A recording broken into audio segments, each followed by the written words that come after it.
the moment you realized you had to grow up before you were supposed to? I was 16 when mom first left us alone for more than a day. She'd done overnight trips before, usually with whatever boyfriend was current, but never anything longer than 24 hours. This time was different. Dominic was only 9. That Friday in September, mom was packing a small duffel bag when I got home from school. She looked different. She dyed her hair red and was wearing a new dress I'd never seen before. Mom told me she needed me to watch Dominic for the weekend because Enrique was taking her to Atlantic City. When I asked when she'd be back, she said Sunday night or Monday morning at the latest, mentioning there was $60 in the kitchen drawer and plenty of food. Sunday came and went. No calls. Monday morning, I got Dominic ready for school, telling him mom would probably be back when we got home. She wasn't. By Wednesday, her phone was going straight to voicemail. The $60 was almost gone. I had to do something, so I called in sick to school and went to apply at the 24-hour diner 6 blocks from our apartment. The manager, Jennifer, hired me on the spot when I told her I was 18. I had my school ID, but she barely glanced at it. Jennifer asked if I could start that night, from 10 p.m. to 6 a.m. I started that night, came home, made Dominic breakfast, walked him to school, slept until 3 p.m., picked him up, made dinner, helped with homework, put him to bed by 9, and left for work. Repeat. 2 weeks passed. The rent was due October 1st. I found mom's checkbook and practiced her signature for hours until I could forge it perfectly. I paid the rent, the electric bill, and bought groceries. I kept waiting for someone to question me, but nobody did. By the 3rd week, Dominic stopped asking when mom was coming back. He just asked if I'd be there when he got home from school. I always was. During a school pickup, Dominic's teacher asked where my mom was, concern evident in her eyes.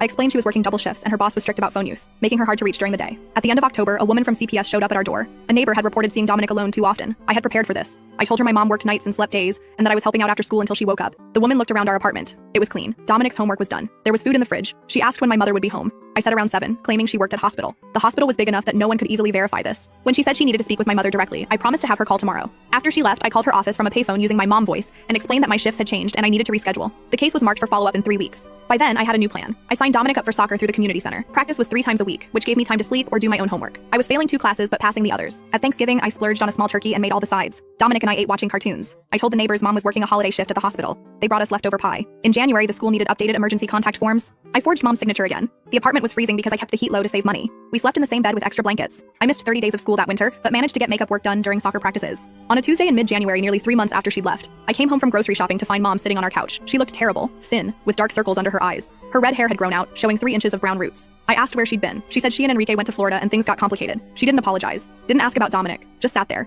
picking at her chip nail polish. She mentioned needing to crash at our place for a while since she and Enrique broke up. That night, when I got ready to leave for my shift, mom noticed and asked where I was going. I told her I was going to work because I had bills to pay. She looked confused, like she couldn't understand why I would have a job. When I got home the next morning, I found her high on something, pills scattered on the coffee table. Dominic was still asleep, thankfully. For a week, she stayed in the apartment, alternating between sleeping, getting high, and complaining. She hadn't looked for a job, hadn't asked about school or how we'd survived without her. Then on a Friday, she packed her bag again. A different one this time. Her old backpack from the closet.